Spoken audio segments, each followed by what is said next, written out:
Welcome to my channel. Subscribe to hear the latest story.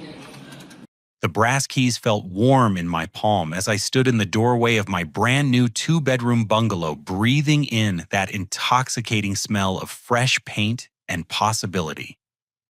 28 years old, and I had finally done it. My own place. My sanctuary. Then my phone rang, shattering the perfect silence like a sledgehammer through glass. Mom's voice exploded through the speaker, raw with fury and disbelief. "Jonathan Michael Parker, what have you done? Two bedrooms, two bedrooms? Where do we sleep when we visit? Where does Marcus put his family? How could you be so selfish?" The golden moment crumbled around me as reality crashed in. They had never wanted me to buy my house. They wanted me to buy theirs.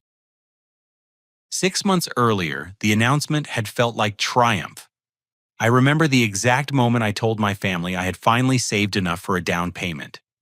We were gathered around Mom's dining table for our traditional Sunday dinner, the same oak table where every major family decision had been made since I was 7 years old. The roast beef sat cooling in the center, surrounded by her famous mashed potatoes and green bean casserole. "I've got some news," I said, setting down my fork and feeling my heart race with excitement. "I finally hit my savings goal. I can put a down payment on a house." The reaction was instantaneous and overwhelming. Mom dropped her serving spoon with a clatter. Dad looked up from his plate with genuine pride shining in his eyes. My older brother Marcus nearly choked on his bite of roast, while his wife Diana gasped and clapped her hands together like she had just won the lottery. But what happened next changed everything. "Oh, honey, this is wonderful," Mom exclaimed, already reaching for her phone. "We need to start looking at neighborhoods with good schools for the kids. Diana, you can finally have that craft room you've always wanted. And Marcus, there will be space for your home office." I blinked, confused. "Wait, what?" Diana was already pulling up real estate websites on her tablet, her fingers flying across the screen. "I've been saving houses on Zillow for months, just dreaming about this day. Look at this one in Maplewood Heights, 5 bedrooms, 3.5 baths, and the most gorgeous kitchen island." "5 bedrooms," I stammered. I was thinking more like 2, maybe 3 if I stretched the budget. Dad leaned back in his chair, that familiar lecture tone creeping into his voice. "Son, you have to think bigger than just yourself. This is about building something for the whole family. Your brother's been struggling since the plant closed, and Diana's been working double shifts to keep them afloat. This could be exactly what they need." Marcus nodded enthusiastically, suddenly animated in a way I hadn't seen since his layoff 6 months ago. "Johnny, you have no idea how much this would help us out. The kids are cramped in that tiny apartment, and with Emma starting middle school next year, she really needs her own space. And holidays!" Mom interjected, her eyes lighting up with visions of future gatherings. "We could finally host Christmas properly again. Remember when Grandma Parker used to have the whole family, over 30 people, sitting down to dinner together? We haven't been able to do that since she passed." My stomach started to knot as I watched my family transform my personal milestone into their collective opportunity. Diana was showing Mom pictures of dining rooms that could seat 20. Marcus was researching school ratings and youth sports leagues. Dad was talking about converting a 3-car garage into his woodworking shop. "I think you're all getting a little ahead of yourselves," I said, trying to keep my voice steady. "I've got a budget of around $200,000. That's not going to buy some mansion in the suburbs." "Nonsense." Mom waved her hand dismissively. "You're young and single with that good job at the tech company. The bank will give you more than you think. And if you need help with the down payment, your father and I have some money set aside. We could all chip in," Diana suggested eagerly. "Make it a real family investment. Marcus has his severance package, and I've been putting aside tip money for months." The conversation spiraled completely out of my control. Within an hour, they had mapped out my entire future living situation. Marcus's 3 kids would have bedrooms on the second floor. Diana would get the main floor guest room for her sewing and crafts. Mom and Dad would have the master guest suite for extended visits. I would get one of the upstairs bedrooms like a teenager living in my own house. Of course you'll want the master bedroom, Mom said generously, as if granting me permission to occupy my own home. But it needs to be big enough for when you finally settle down and start a family. Speaking of which, this house would be perfect for attracting the right kind of woman. Someone who values family and tradition. I felt like I was drowning in their enthusiasm. Every protest I made was steamrolled by their planning momentum. When I mentioned my desire for a shorter commute, Dad countered that a longer drive was worth it for the right neighborhood. When I brought up my budget constraints, Diana assured me that the extra expense would pay for itself in family happiness.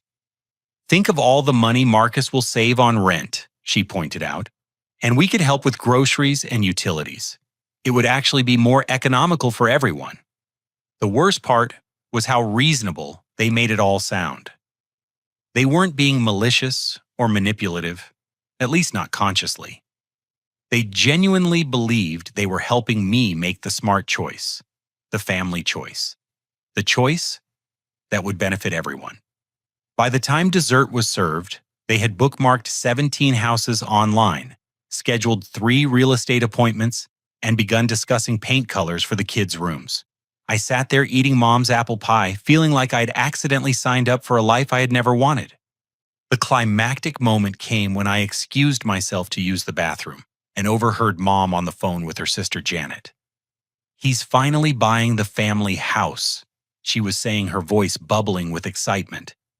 5 bedrooms, maybe 6 if we convert the bonus room. The kids will have so much space to run around, and Diana can finally quit that awful waitressing job. Marcus has been so depressed since the layoff, but this will turn everything around. Jonathan is such a good boy, always thinking of family first.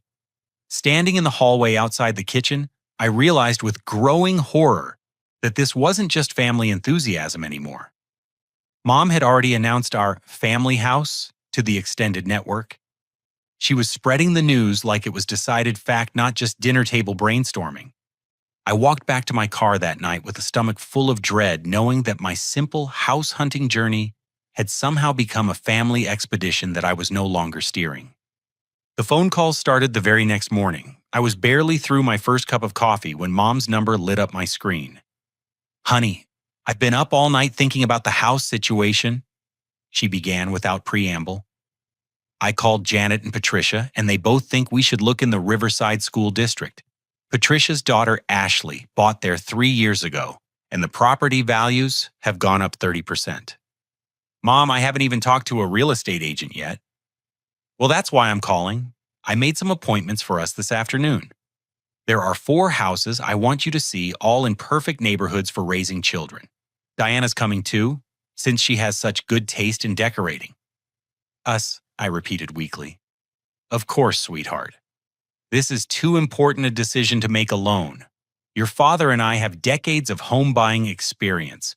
We don't want you to make some rookie mistake and end up in the wrong neighborhood." Over the following weeks, the pressure intensified from every direction. Dad cornered me during our traditional Saturday morning fishing trip at Miller's Lake. "Son, I want to talk to you man to man," he said, casting his line into the still water. "Your brother's been having a rough time since the plant closure. 3 kids to feed Diana, working herself to death, bills piling up. This house could be a lifeline for them." "I understand that, Dad, but I'm not sure I'm ready to take on that kind of responsibility." Dad's jaw tightened, and he reeled in his line with sharp, angry movements. "Responsibility. That's what family is, Jonathan. When I was your age, I didn't have choices. I had obligations. My father got sick. I took over supporting my mother and 2 sisters. That's what men do.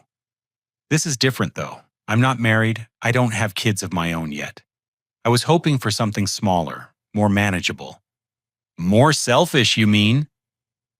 The words hit like a slap. Dad had never spoken to me that way before. "You make good money at that computer job. More than Marcus ever made at the plant. more than I made starting out.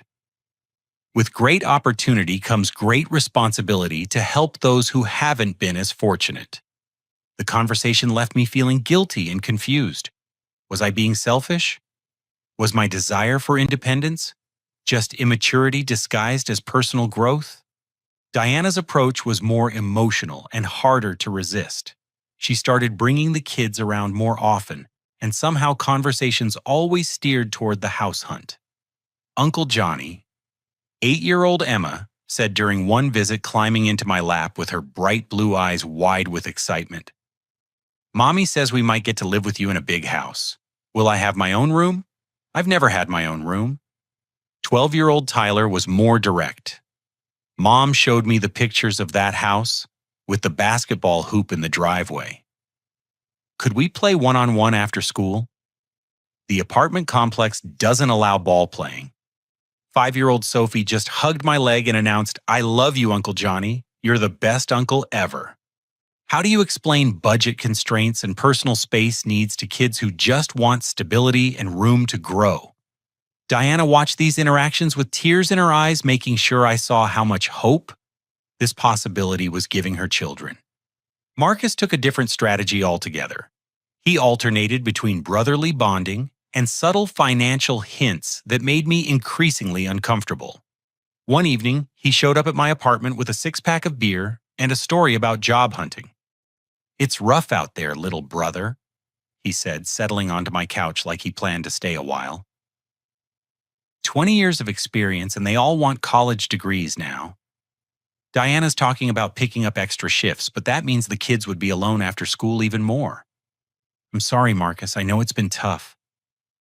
The thing is, if we had a stable housing situation, Diana could quit the diner and focus on the kids' schoolwork. Tyler's grades have been slipping because no one's home to help with homework. Emma's getting into trouble at school because she's acting out from stress. He opened another beer and stared at the label for a long moment. I never thought I'd be in this position, 34 years old, and depending on my little brother's success to keep my family afloat. It's humbling. The conversations always ended with Marcus thanking me for considering the family angle and reminding me how proud Dad would be to see us building something together. But the real breaking point came when I discovered they had been making plans behind my back. I was picking up lunch at the deli near my office when I ran into Janet, Mom's sister. "Chapter, Jonathan. How exciting about the house. Your mother can't stop talking about the housewarming party she's planning. She's already invited half the church congregation. And Diana told me she's putting in her notice at the restaurant as soon as you close on the property." I felt the blood drain from my face. "Excuse me. Oh, the house in Maplewood Heights with the gorgeous kitchen island. Your mom showed me all the pictures. She said you're closing next month. I think it's wonderful how you're taking care of Marcus and the children. Not many young men would be so generous with family." I drove home that day feeling like the walls were closing in around me. Not only had my family planned my entire future living situation, they were announcing these plans as accomplished facts to our extended social circle. Mom had promised a housewarming party to people I barely knew. Diana was quitting her job based on an assumption that I would support her family indefinitely. That night, I lay in bed staring at the ceiling of my small one-bedroom apartment. The space felt cramped and inadequate, but it was mine. The decisions were mine. The mortgage payments, utility bills, and decorating choices were all mine to make. For the first time in weeks, I felt like I could breathe properly. But I also knew that breathing space was about to disappear forever if I didn't find a way to reclaim control of my own life choices. The climactic twist came 2 weeks later when my original real estate agent Jennifer Walsh called with disturbing news. "Jonathan, I need to discuss something unusual that happened today. Your family members contacted my office and scheduled several property viewings on your behalf. They also requested to be present for all future appointments and asked me to focus exclusively on 5-bedroom homes above $300,000. My hands started shaking. They did what? Your mother said you were too busy with work to handle the scheduling yourself, And your brother provided a pre-approval letter with your name on it for a much higher amount than we originally discussed. I wanted to verify these changes with you directly before proceeding. I felt sick. They weren't just pressuring me anymore. They were actively taking over my house hunting process, making financial commitments in my name, and essentially removing me from my own home buying decisions. Jennifer, please don't schedule anything else without speaking to me directly. And definitely don't accept any paperwork from my family members. Of course. But Jonathan, they seemed very confident that these were your wishes. Your mother was quite insistent that the family's needs should take priority in the selection process. After I hung up, I sat in my car in the office parking lot shaking with anger and betrayal. My family hadn't just ignored my preferences or dismissed my budget concerns. They had actively circumvented my authority in my own financial transaction. It was time to take back control, even if it meant disappointing everyone I loved. I made the decision during my lunch break on a rainy Tuesday in March. Sitting in my cubicle at TechFlow Solutions watching the gray water streak down the windows, I realized I had two choices: surrender my independence to family pressure, or find the courage to pursue my actual dreams. I opened a private browser window and started my real house hunt. Within an hour, I had contacted Sarah Martinez, a different real estate agent recommended by my coworker Kevin. I was careful to use my work email and cell phone, keeping everything separate from my family's surveillance network.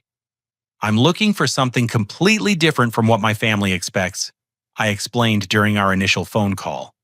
Small, manageable, close to work. 2 bedrooms maximum, under $250,000 if possible. Sarah's voice was warm and professional. That sounds perfectly reasonable for a single professional. What matters most to you in a home? Peace. I answered without hesitation.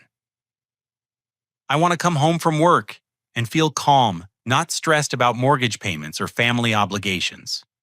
I think I understand.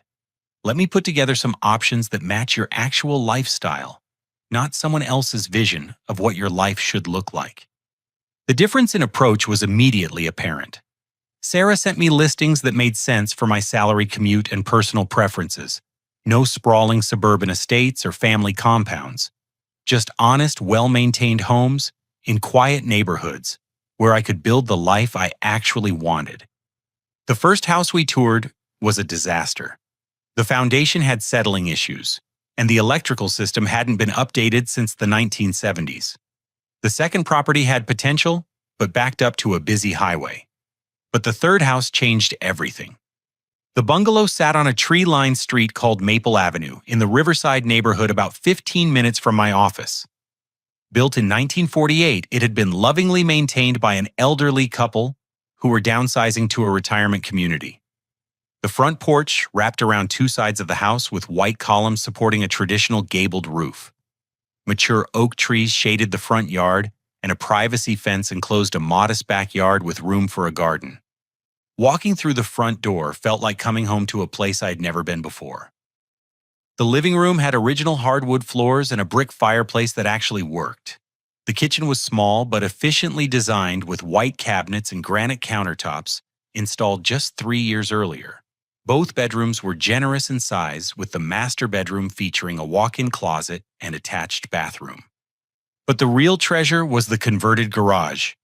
The previous owners had transformed it into a workshop space with electricity heating and a concrete floor perfect for woodworking projects. Standing in that space, surrounded by hand tools, mounted on pegboards, and workbenches built for craftsmanship, I felt something I hadn't experienced in months: excitement about my future. This is it, I told Sarah, running my hands along the smooth surface of a workbench. This is exactly what I want. The asking price is $235,000, she said, watching my reaction carefully. It's been on the market for 6 weeks because most buyers in this price range want newer construction or larger square footage. But for someone who values character and quality over size, it's perfect. I spent 2 hours in that house, imagining my life unfolding in those rooms. Morning coffee on the front porch, evening woodworking projects in the converted garage, quiet dinners in the cozy kitchen, friends visiting for backyard barbecues without the pressure of hosting extended family gatherings. For the first time since starting this house hunt, I could envision a future that belonged entirely to me. I want to make an offer, I told Sarah as we locked up and headed back to our cars. Are you sure you haven't discussed this with your family yet? That's exactly why I'm sure. We spent the following week negotiating with the sellers. The inspection revealed minor issues that we used to negotiate the price down to $228,000. My mortgage pre-approval went smoothly, since I had been conservative about my borrowing capacity from the beginning. During this entire process, I maintained complete secrecy from my family. I took vacation days for house appointments, conducted all communications through my work phone, and made sure Sarah understood the confidential nature of the purchase. The most challenging part was enduring continued family pressure while knowing I had already found my solution.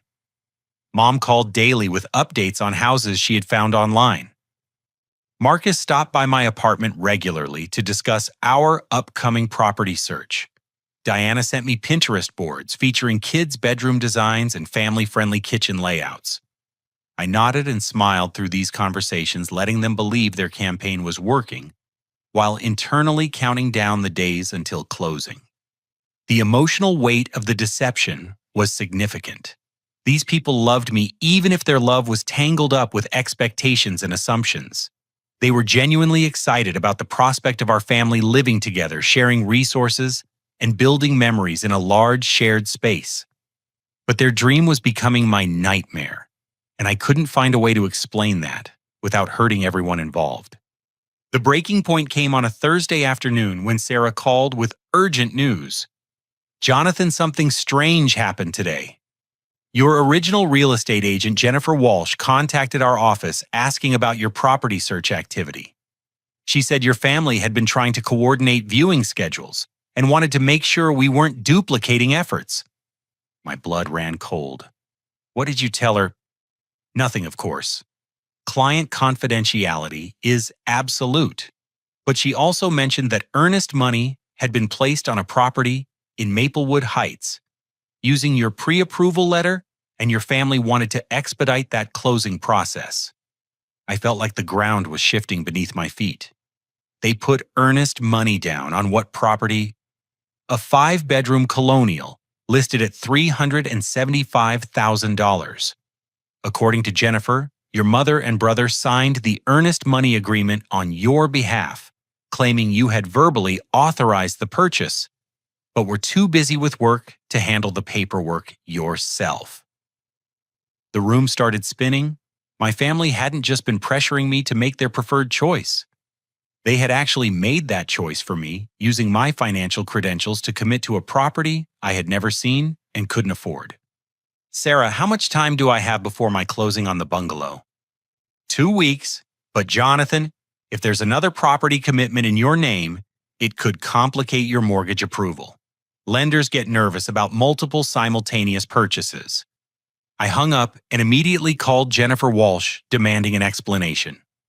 Jonathan, your family assured me this was your decision, she said defensively. Your mother had copies of your financial documents, and Marcus seemed very familiar with your housing preferences. They said you were planning to surprise them by handling all the details yourself. Jennifer, I never authorized any earnest money payments, and I absolutely cannot afford a $375,000 house. You need to withdraw that offer immediately. I'm afraid it's not that simple. The earnest money is non-refundable unless the sellers agree to release it, and your family seemed very confident that you would want to proceed with the purchase. I spent that evening on the phone with my mortgage lender, my lawyer, and eventually my family. The conversation with my parents and Marcus was explosive. You went behind our backs? Mom's voice was shrill with betrayal. After everything we've done to help you make the right choice? You put earnest money down without my permission, I shot back. You committed me to a mortgage I can't afford for a house I never wanted. We were trying to help, Marcus interjected. That house in Maplewood Heights is perfect for our family. The kids already picked out their bedrooms online. It's not our family, Marcus. It's your family. And it's not your decision to make. The call ended with Mom in tears, Dad threatening to disown me for my ingratitude, and Marcus accusing me of betraying family loyalty for selfish reasons. But I had crossed a line I couldn't uncross. My secret house hunt was no longer secret, and my family's manipulation had escalated to financial fraud, committed in my name. 2 weeks later, I sat in the closing office, signing papers for my 2-bedroom bungalow on Maple Avenue, officially becoming a homeowner on my own terms. The relief was overwhelming, but I knew the real battle was just beginning. The closing on my bungalow happened on a bright Friday morning in April. I remember every detail with crystal clarity: the mahogany conference table, the stack of documents requiring my signature, the satisfying click of the key when Sarah handed it to me in the parking lot afterward. "Congratulations, Jonathan," she said with a genuine smile. "You bought a house that will make you happy, not one that will make you house poor and resentful. That takes real courage." I drove straight to Maple Avenue and let myself into my new home. The afternoon sunlight streamed through the living room windows, illuminating the hardwood floors that were now legally mine. I stood in the center of the space, breathing in the silence and possibility. Then I called my family. "Mom, I need you to gather everyone together. We need to have a serious conversation about the house situation." "Oh, wonderful. Did you finally come to your senses about the Maplewood Heights property? Diana will be so relieved. She's been packing boxes for weeks." My stomach twisted. "Just get everyone together, please. I'll be there in an hour." The drive to my parents' house felt like traveling toward an execution. I rehearsed different versions of the conversation, trying to find words that would minimize the devastation while still establishing my independence. Every approach felt like emotional warfare. I arrived to find the entire family assembled in the living room, plus boxes of celebration decorations that Mom had apparently bought for the occasion. A banner reading, "Congratulations on your new home," hung across the mantelpiece. Diana had brought a bottle of champagne. Even the kids were dressed up for what they thought would be a celebration. Before anyone says anything, I began standing in the doorway with my hands trembling. "I need to tell you what actually happened today." "You signed the papers!" Mom exclaimed, clapping her hands together. "Oh, honey, I'm so proud of you for making the right choice for everyone." "I did sign papers," I continued, "but not for the house you think. I bought a 2-bedroom bungalow on Maple Avenue for $228,000. I'm moving in this weekend." The silence that followed was deafening. Mom's face went through several expressions before settling on confusion. Dad's jaw clenched in a way I recognized as dangerous. Diana looked like she had been physically slapped. Marcus was the first to speak. "That's not funny, Johnny. Diana already gave notice at the restaurant and the kids are registered for new schools." "I'm not joking," I said, reaching into my pocket to pull out the house keys. "This is happening. I own a house that fits my budget and my lifestyle. 2 bedrooms, 1 office space, and a workshop in the converted garage." The explosion began with Mom. "Ain't 2 bedrooms." She shrieked, her voice climbing to a pitch I had never heard before. "Where do we sleep when we visit? Where does Marcus put his family? How could you be so selfish? You bought a house without consulting us." Dad's voice was deadly quiet, which was somehow more terrifying than yelling. "After we spent months helping you research neighborhoods and schools," Diana started crying immediately. Deep sobbing sounds that made the children look frightened and confused. "What about our plans? What about the kids' bedrooms? Emma was so excited about having her own space." But it was Marcus's reaction that cut the deepest. His face went completely blank for a moment, then flushed with anger so intense I took a step backward. "You lying piece of garbage," he said, standing up from the couch with his fists clenched.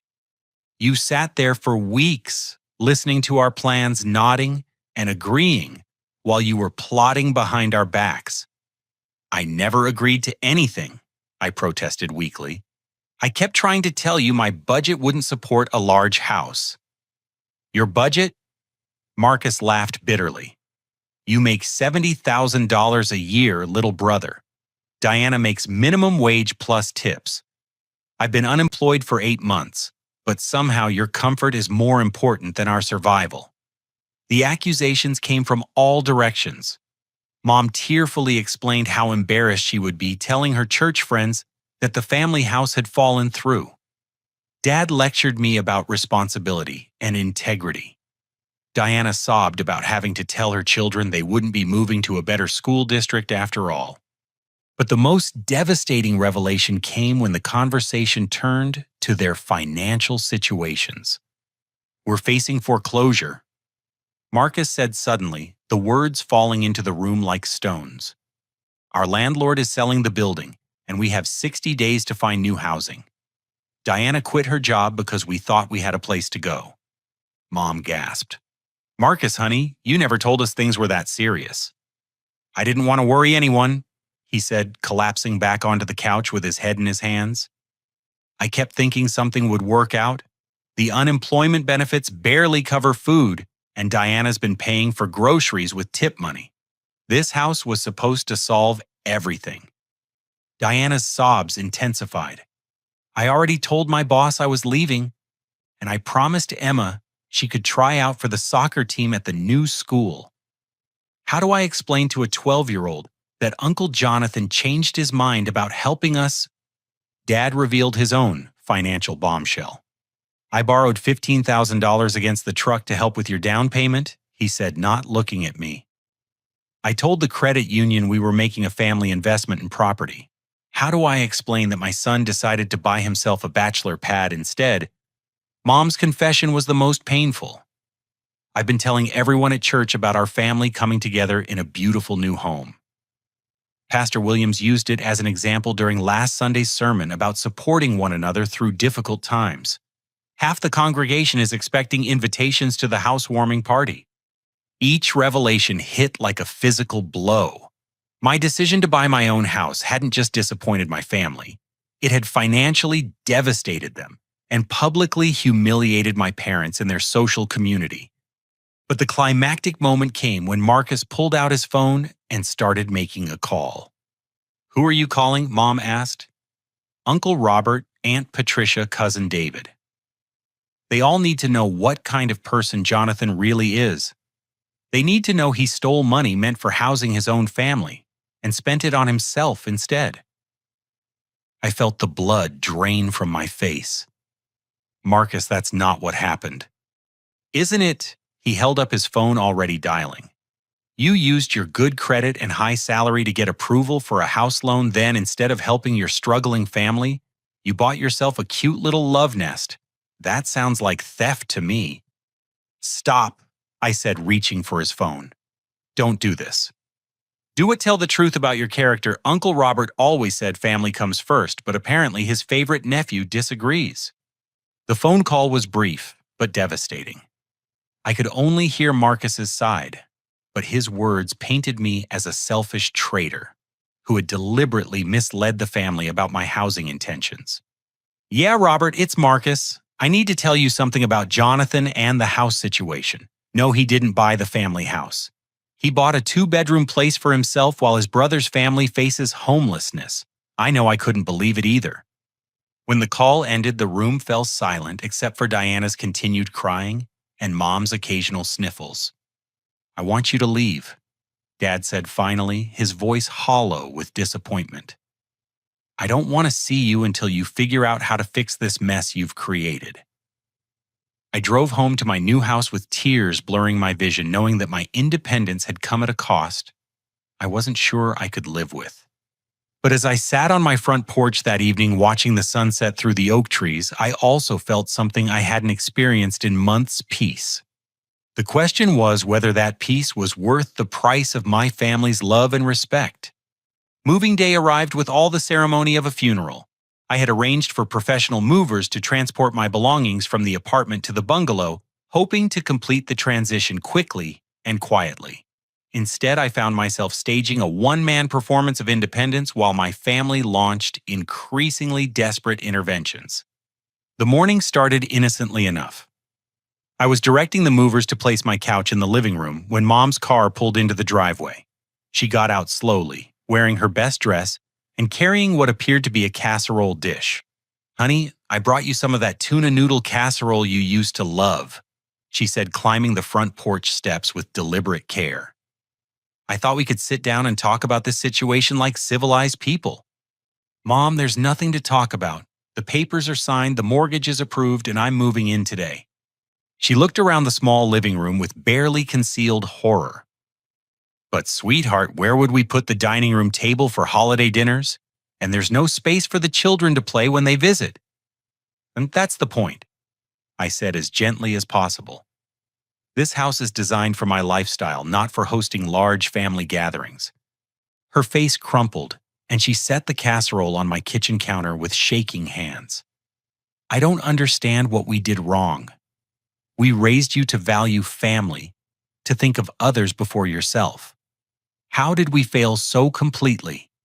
Before I could answer, Marcus's pickup truck roared into the driveway. He jumped out with Dad beside him, both wearing expressions of grim determination. "We need to talk," Marcus announced, brushing past me into the house without invitation. "Diana's in the truck with the kids. She's too upset to come inside, but she wanted to see the place that's more important to you than your nephew and niece's stability." Through the front window, I could see Diana hunched in the passenger seat, her shoulders shaking with renewed sobbing. 8-year-old Emma had her face pressed against the window, staring at my house with confusion and hurt. "Marcus, bringing the kids here isn't fair to anyone." "You want to talk about fair?" His voice rose dangerously. "Let me tell you what's fair. Fair would be helping your family when they're drowning. Fair would be making sacrifices for people who love you. Fair would be thinking about someone besides yourself for 5 minutes." Dad walked through the house, methodically inspecting each room like a building inspector documenting violations. "How much are you paying for this place?" he asked. That's not really your business anymore, Dad." "Everything about this family's financial security is my business," he snapped. "Especially when my son makes decisions that affect everyone's future." Mom had moved to the kitchen window where she could see Diana crying in the truck. "That poor girl quit her job because we assured her you were a good man who would help family in need. How do I explain to her children that Uncle Jonathan chose granite countertops over their housing security?" The accusations intensified as more family members arrived. Aunt Patricia pulled up in her sedan, followed by Uncle Robert's blue Ford. Within an hour, my front yard looked like a family reunion organized by grief counselors. The conversations happening simultaneously in different rooms created a cacophony of judgment and disappointment. Aunt Patricia cornered me in the kitchen to explain how selfish behavior ran in families and required immediate correction. Uncle Robert sat heavily on my new couch and delivered a lecture about masculine responsibility that made me feel 12 years old again. But the breaking point came when Diana finally entered the house. She moved through the rooms like a woman surveying the ruins of her life. In the master bedroom, she ran her hands along the walls that should have housed her children. In the second bedroom, she opened the closet that could have stored Emma's school clothes and Tyler's sports equipment. "This is what you chose," she said, finally standing in my living room with tears streaming down her face. "This emptiness, this silence, this selfishness. Diana, I understand you're upset, but—" "No," she interrupted, her voice rising to match Marcus's earlier fury. "You don't understand anything. You don't understand what it's like to work double shifts while your husband searches for jobs that don't exist. You don't understand the shame of telling your children they can't have new school clothes because rent money barely covers food." She walked to the front window and pointed at her children waiting in the truck. "Emma asked me this morning if Uncle Jonathan didn't love us anymore. What was I supposed to tell her? That her uncle decided his workshop space was more important than her bedroom? The crowd in my living room had grown to include neighbors who were curious about the commotion. Mrs. Henderson from across the street stood in my doorway with a concerned expression, trying to understand why a housewarming party sounded like a hostage negotiation. Marcus took control of the situation with devastating efficiency. "Everyone needs to understand what happened here," he announced to the assembled group. My brother had the opportunity to help his family during our most difficult time. Instead, he chose to buy himself a bachelor pad and leave us facing homelessness. This is the real Jonathan Parker. The public nature of his accusation made everything worse. My new neighbors were witnessing this family drama as their first impression of me. Mrs. Henderson's expression shifted from concern to judgment as she processed Marcus's words. "That's not fair or accurate," I protested, but my voice sounded weak against his passionate condemnation. "Then explain it," he challenged. "Explain how spending $200,000 on yourself while your brother's family faces eviction is anything other than pure selfishness." I looked around the room at faces filled with disappointment and confusion. Mom was crying quietly into a tissue. Dad stared at the floor with his jaw clenched. Diana held Emma's hand while the little girl looked between her mother and me with bewildered hurt. "I bought a house I can afford that meets my actual needs," I said finally. "That's not selfish, that's responsible." Responsible? Marcus laughed bitterly. Responsible would be making sacrifices for family. Responsible would be thinking about your nephew and nieces before your precious independence. The confrontation continued for another hour, with various family members taking turns explaining my moral failures and character defects. By the time everyone left, my beautiful new house felt contaminated by their anger and disappointment. That evening, I sat alone on my front porch as darkness settled over Maple Avenue. The movers had finished hours ago, and my belongings were scattered throughout the house in boxes that suddenly felt like evidence of selfish choices. My phone buzzed with text messages from extended family members who had heard Marcus's version of events. Cousin David wanted to know if the family stories were true. Aunt Janet asked how I could justify abandoning my responsibilities. Even friends from high school were reaching out after seeing social media posts about the family drama. But the most devastating message came from Emma, sent from Diana's phone. "Uncle Johnny, why don't you want us to live with you? Did we do something wrong? I promised I would keep my room clean and help with chores. Please change your mind. Love, Emma." I stared at that message for 20 minutes, feeling the weight of an 8-year-old's confusion and rejection. How do you explain complex adult decisions to a child who only understands that her favorite uncle had chosen something else over her happiness? As I prepared for my first night in the house, I questioned every decision that had led to this moment. The mortgage payment that had seemed reasonable that morning now felt like blood money. The workshop space that had excited me felt like a monument to selfishness. The peace and quiet I had craved felt like isolation and emptiness. But I also knew there was no going back. The papers were signed, the family relationships were damaged, and my reputation in the extended family network was probably destroyed permanently. I had achieved my independence, but the cost was beginning to feel unbearable. 3 weeks into life in my new home, I had settled into a routine that felt both peaceful and lonely. My morning coffee on the front porch had become a meditation time, watching the neighborhood come alive with dog walkers and commuters. The workshop space was slowly taking shape as I unpacked tools and organized projects. Work felt more manageable with my shorter commute, and I had even gotten a small promotion when my reduced stress levels improved my performance on a major software upgrade. But the family silence was deafening. No one had called since moving day. My texts went unanswered, and social media had become a minefield of passive-aggressive posts about family loyalty and disappointing relatives. The first crack in the wall of condemnation came from an unexpected source. I was working in the front garden on a Saturday morning when a familiar truck pulled into my driveway. Uncle Robert climbed out, slowly carrying a thermos of coffee and wearing an expression I couldn't read. "Morning, Jonathan," he said, settling onto the porch steps without invitation. "Nice place you've got here. Mind if an old man sits a spell and talks?" Uncle Robert had always been the family diplomat, the one who mediated disputes and offered wisdom during difficult times. If anyone could help me understand the family's perspective, it would be him. "I suppose Marcus sent you to talk sense into me," I said, continuing to pull weeds from the flower bed. "Nobody sent me anywhere," he replied, pouring coffee into 2 cups from his thermos. "I came because I've been watching this family operate for 62 years, and I think some truths need to be spoken." He handed me a cup of coffee and gestured for me to sit beside him on the steps. "Your father called me the night after your moving day," he began. "Told me the whole story about how you betrayed the family, bought yourself a selfish house, left Marcus and his children facing homelessness. Painted quite a picture of his ungrateful youngest son." My heart sank. "Uncle Robert, I know how it looks, but—" "Let me finish," he said gently. "After your father finished his version of events, I called Diana and asked some questions.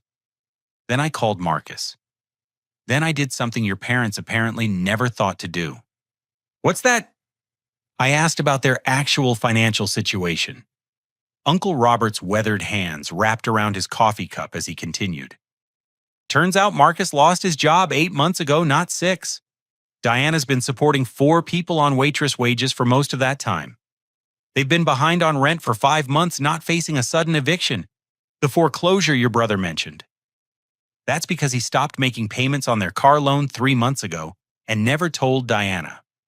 I felt something shift in my chest, like a weight I hadn't realized I was carrying starting to loosen. "There's more," Uncle Robert continued. "I've been watching Marcus's pattern for years, Jonathan. When he graduated high school, your parents paid for trade school because he couldn't get loans. When he got married, they paid for the wedding because he and Diana couldn't afford it. When the kids were born, your mother provided free babysitting so Diana could work because they couldn't afford childcare. I didn't know most of that." "Of course you didn't. You were busy being responsible, getting yourself through college, building a career, saving money for responsible purchases. Meanwhile, Marcus has been depending on family bailouts for 15 years, and your parents have been enabling every poor decision he's made." Uncle Robert stood up and walked to the edge of the porch, looking out at the quiet neighborhood. "When your father told me about borrowing money against his truck for your down payment, I asked him why he thought that was his responsibility. He couldn't give me a straight answer. When your mother talked about embarrassment at church, I reminded her that announcing other people's financial plans as accomplished facts is manipulative and inappropriate." "Did you tell them that—" "I did. And I told Marcus that expecting his younger brother to house and support his family indefinitely isn't family loyalty, it's financial parasitism." The relief I felt was overwhelming, but it was mixed with guilt about Uncle Robert potentially damaging his own family relationships to support me. "I appreciate you saying that, but I don't want to cause more family drama. Son, this family has been building toward this drama for decades. You didn't cause it by buying an appropriate house. You just finally forced everyone to confront the dysfunction that's been festering for years." Over the following weeks, other allies emerged from unexpected places. Kevin, my coworker, who had recommended Sarah Martinez, shared his own story of family financial pressure when he bought his first house. "My parents wanted me to buy a duplex so they could live in the other half," he told me during lunch at the office. "When I bought a single-family home instead, they didn't speak to me for 6 months. Best 6 months of my adult life, honestly. Sarah, my real estate agent, called to check on how I was settling into the house. I've been in this business for 12 years, she said, and I've seen dozens of families try to manipulate young buyers into purchases that benefit everyone except the actual homeowner. You made the right choice, Jonathan. Financial independence isn't selfish, it's necessary for healthy adult relationships." Most surprisingly, support came from Diana's sister Michelle, who reached out through Facebook Messenger. I've watched Diana depend on other people to solve her problems for years, Michelle wrote. When she lived with me after high school, she expected me to pay for her car insurance and gas money. When she married Marcus, she assumed his family would provide endless financial support.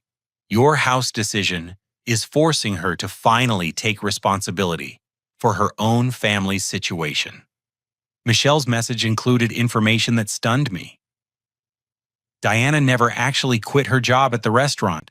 She told the family she had, but she's been working reduced hours and looking for full-time positions at other restaurants.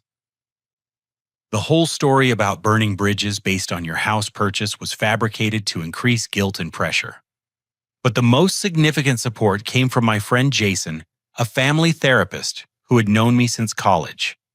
What you're describing is classic enmeshment, he explained during coffee at our usual weekend spot. Your family doesn't recognize appropriate boundaries between individual members. They've made your financial decisions into family group decisions, which is unhealthy and unsustainable.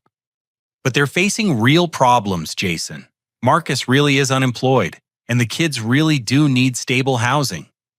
Of course they do, but their problems aren't your responsibility to solve, especially not at the cost of your own financial security and mental health.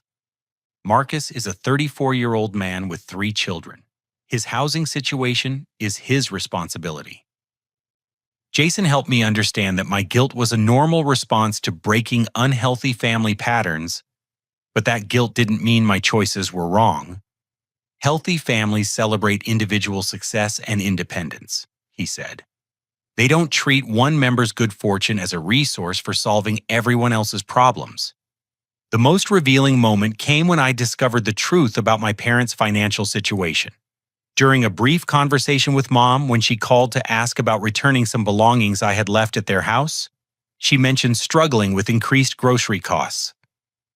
Things have been tight since your father had to make that truck payment, she said. We've been eating a lot of pasta and soup lately. Mom, what truck payment? There was a long pause. The loan he took out to help with your house down payment, remember? I never asked for help with a down payment, and I never accepted any money from you and Dad. Another pause longer this time. Well, he was prepared to help, and when the money wasn't needed for that, he used it to catch up Marcus's car payments so they wouldn't lose transportation for job interviews. The truth emerged piece by piece. Dad hadn't borrowed money for my down payment at all. He had borrowed money to cover Marcus's car loan, and they had crafted the story about helping with my house to make their financial sacrifice seem noble instead of enabling. So you've been eating pasta and soup so that Marcus could keep his car? I asked. Family helps family, Jonathan. That's what we do. Even when that help enables irresponsible behavior and hurts your own financial security. It's not enabling when people are genuinely struggling. But I was beginning to understand that Marcus wasn't genuinely struggling due to circumstances beyond his control. According to Uncle Robert's research, Marcus had been fired from his previous job for attendance problems, not laid off due to plant closure. He had turned down 2 job offers because the starting wages were lower than his unemployment benefits. Diana's reduced restaurant hours weren't because she had quit expecting to move into my house. They were because she had been written up multiple times for poor customer service. The pattern wasn't one of family loyalty supporting victims of economic hardship. It was one of enabling adult children to avoid consequences for poor choices while expecting responsible family members to subsidize those choices indefinitely. As this information accumulated, my guilt transformed into something healthier, clear boundaries, and realistic expectations for future family relationships. I was ready to stop apologizing for making responsible choices, but I wasn't ready to cut my family out of my life entirely. The question was whether they would be willing to accept my independence or continue demanding my submission to their financial and emotional manipulation. The turning point came on a humid Tuesday evening in July when Emma's birthday approached. I had been wrestling with whether to attend the party, knowing my presence would likely trigger another family confrontation. But she was my niece. And despite everything that had happened, I loved her. I decided to take control of the narrative instead of letting it control me. I called Marcus directly, something I hadn't done since the explosive moving day confrontation 3 months earlier. "We need to talk," I said, without preamble when he answered. "Not about the house, not about the past, about the future, and what kind of relationship we want to have going forward." "I'm listening," he said, his tone cautious, but not immediately hostile. "I want to come to Emma's party, but not if it's going to turn into another intervention about my housing choices. I'm done apologizing for being financially responsible." There was a long pause. "Diana's been getting pressure from her sister about finding a full-time job.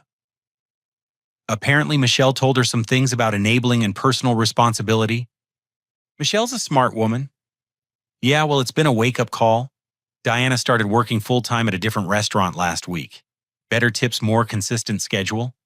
And I got a job at the distribution center, starts next Monday." The relief in his voice was unmistakable. "That's great news, Marcus. I'm genuinely happy for you. The thing is, Jonathan, we've been thinking about what you said about independence and responsibility. Maybe you weren't wrong about needing your own space. Maybe we were asking too much." That conversation led to Emma's birthday party, which became the first family gathering where I was treated as an adult, making legitimate choices rather than a selfish child requiring correction. Mom still looked hurt when she saw my small gift bag compared to the elaborate presents other family members brought, but she didn't comment on my budgetary limitations. Dad shook my hand and asked genuine questions about my work promotion. Diana thanked me for coming and mentioned her new job with obvious pride. But the most meaningful moment came when Emma opened my present, a small jewelry box I had made in my workshop with her initials carved into the lid. "You made this yourself, Uncle Johnny?" she asked, her eyes wide with wonder. "I did. I've been learning woodworking in my workshop space. Maybe someday you can come over and I'll teach you how to use some of the tools." "That would be so cool. Can I see your house sometime?" The room went quiet as everyone waited to see how I would handle this request. "Of course," I said, looking around the room at my family members. "Anyone who wants to visit is welcome as long as they understand it's a small house designed for quiet visits, not large gatherings." Mom spoke up tentatively. "It would be nice to see what you've done with the place." Over the following months, family relationships slowly rebuilt around healthier foundations. Mom and Dad visited twice, bringing flowers for my front garden and expressing genuine interest in my woodworking projects. They never mentioned the unused guest rooms or lack of space for large dinners. Marcus and Diana brought the kids for Sunday afternoon visits, carefully scheduled and respectfully brief. Tyler loved shooting baskets at the neighborhood court 2 blocks away. Emma helped me plant herbs in the backyard garden. Sophie drew pictures of my house that I hung in the workshop. The most significant change was in my parents' relationship with Marcus's financial problems. When his car needed major repairs 6 months later, they didn't automatically offer to pay for it. Instead, they helped him research loan options and payment plans, encouraging him to solve the problem himself. We realized we weren't helping him by solving all his problems, Mom explained during one of our monthly coffee visits. We were preventing him from learning how to handle adult responsibilities. Dad's growth was even more pronounced. During one of our resumed fishing trips, he apologized for the pressure campaign around my house purchase. "I thought I was teaching you about family loyalty," he said, casting his line into the calm water of Miller's Lake. "But I was actually teaching you about family manipulation. There's a difference between helping people and enabling them." "I understand you were trying to help Marcus," I replied. "I just couldn't sacrifice my financial security to enable his poor choices." "You were right," Dad admitted. And it took me too long to see that. The most rewarding development was Marcus's transformation as he embraced genuine independence. His new job led to a promotion within 8 months.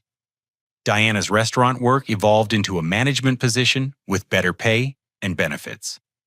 They found a 3-bedroom apartment in a decent school district and furnished it with their own money, taking obvious pride in their self-sufficient accomplishment.